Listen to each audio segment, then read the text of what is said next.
नमस्ते विद्यार्थी मित्रों, मेरे जयश्री मैथ स्पेशल चैनल में मैं जयश्री वाजे आपका फिर से एक बार स्वागत करती हूँ। तो देखिए, लास्ट वीडियो में हमने देखा था वृत्त के बारे में, है ना। वृत्त जो होता है, और हमने देखा था त्रिज्या किसे कहते हैं, व्यास किसे कहते हैं, त्रिज्या और व्यास का संबंध क्या होता है, और जीवा, इन तीन चीज़ों के बारे में हमने लास्ट वीडियो में देखा था। आज हम उसी के ऊपर आधारित कुछ उदाहरण हैं, उनको हल करने वाले हैं। तो देखिए, उदाहरण मैंने बोर्ड पे लिखे हुए हैं। उदाहरण है, यदि वृत्त की त्रिज्या 5 सेंटीमीटर हो तो उसका व्यास कितना होगा। ठीक है, फिर से एक बार पढ़ रही हूँ। देखो, यदि वृत्त की त्रिज्या 5 सेंटीमीटर हो तो उसका व्यास कितना होगा। तो हमें पता है त्रिज्या जो होती है वो व्यास से आधी होती है। उसका सूत्र मैं लिख लेती हूँ यहाँ पर। त्रिज्या जो है आर के नाम से जानी जाती है। आर मतलब इंग्लिश में त्रिज्या को रेडियस कहते हैं, और व्यास को हम डी मानेंगे क्योंकि व्यास को इंग्लिश में डायमीटर बोलते हैं। ठीक है, तो मैं यहाँ पे त्रिज्या का सूत्र लिख लेती हूँ। त्रिज्या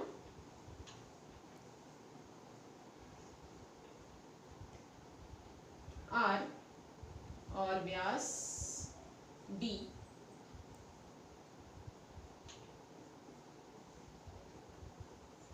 त्रिज्या जो होगी वो व्यास के आधी होगी। मतलब त्रिज्या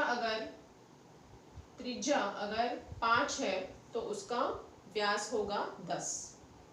व्यास होगा 10। ठीक है, तो देखो अभी यहाँ पर हमें पता है d कितना है, व्यास जो है वो हमें पता नहीं है, लेकिन 2 गुना r हमें पता है, त्रिज्या हमें पता है 5 सेंटीमीटर 5। तो मैंने दोनों को गुना कर लिया। दोनों का गुना करने के बाद 5 से 2 को गुना करने के बाद हमें मिल रहा है 10 सेंटीमीटर। मतलब हमारा व्यास जो है वो आया है 10 सेंटीमीटर। मैं फिर से एक बार मेन आंसर यहाँ पे लिख रही हूँ, जो कि आपको भी हमेशा ध्यान देना है कि आपको क्या पूछा गया है वो आपको लास्ट में लिखना है। तो मैंने यहाँ पे इसका आंसर लिख दिया है 10 सेंटीमीटर। आगे देखिए, आगे का उदाहरण पढ़ रही हूँ मैं। यदि वृत्त का व्यास 6 सेंटीमीटर होगा, 6 सेंटीमीटर होगा, तो उसकी त्रिज्या कितनी होगी। ध्यान देकर पढ़ना है। यहाँ पर व्यास हमें दिया हुआ है, पहले उदाहरण में हमें त्रिज्या दी हुई थी। अभी व्यास का अंतर कितना है, 6 सेंटीमीटर। सेम ये जो हमारा सूत्र है इसको आपको लिख लेना है। क्या दिया हुआ है, त्रिज्या को हम r मानेंगे, व्यास d। हर उदाहरण में आपको ये लिखना है, और सूत्र लिखेंगे d is equal to 2r, क्योंकि हमने देखा है कि व्यास जो होता है त्रिज्या के आधा होता है। त्रिज्या जो होती है व्यास की दुगनी होती है। तो मैं यहाँ पर लिख लेती हूँ, व्यास इज इक्वल टू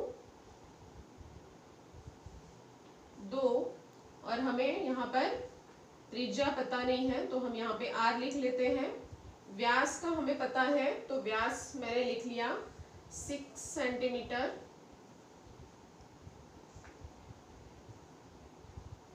तो यहाँ पर देखिए, त्रिज्या जो है वो उसको हमें 2 से गुना करना है। व्यास हमारा 6 सेंटीमीटर है, तो यहाँ पर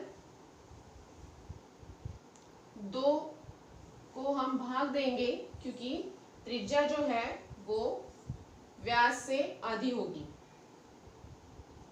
इसलिए इसलिए हमने 2 से 6 को भाग दे दिया 3 सेंटीमीटर।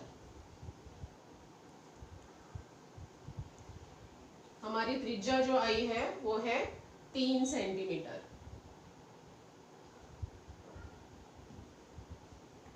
त्रिज्या 3 सेंटीमीटर। ठीक है, अभी देखिए आगे प्रश्न तीसरा जो है वो है रिक्त स्थानों की पूर्ति करो।